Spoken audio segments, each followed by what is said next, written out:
Kama. Nyabenda. Hewe. Kushaje tuvuye. Hewe na kurufise sha. Na ko suragaragara. Banaze ko nimukuje hanze. Tuvuye kugura agakarata ka fièvre jaune. Kuko mu mapuro z'ingendo negereza kubanda gafise. Rahira none ugakuye he? Kwa manyanga. So ko ibintu kumayera muke kandi bizimbutse sha. Kama ndakubwiza ukuri uribwe.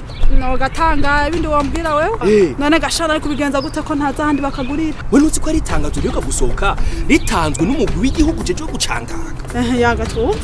Urucanco rwa fièvre jaune rutangwa imisi yose y'akazi kuva igihe cy'isaha 1:30 gushika igihe cy'isaha 9:30 mu mugambi w'igihugu ujejwe gucandaga PV. Urumva ugo rucanco ururonswa rimwe mu buzima bwose. Urumva umuntu wese agwiteza imisi 10 imbere yuko afata urugendo kugira ngo ugo rukingo rube rwamukingiye by'ukuri.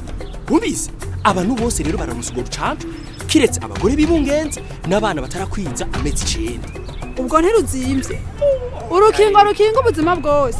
Ni ibihumbi 38 gusa uriha muri obe canke muri berbe. 38 gusa. Mana yacu uriha muri obe canke ukariha muri berbe. Urumva ukacuza muri peve ukerekana igitasi. Urumva hama bakaca baguha ugo rucanco bakaca guha niyo karata. Ikarata nayitakaye. Urumva uriha ibihumbi 3 gusa.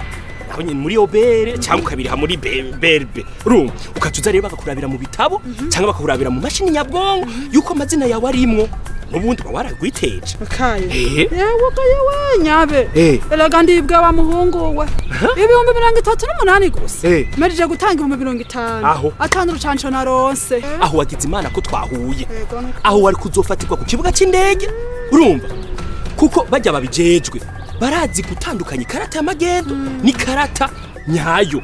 Aho wowe na manyanga mwari gufungwa n'urugendo wari gusiba. Oya nukurura ko. Hewe sawa.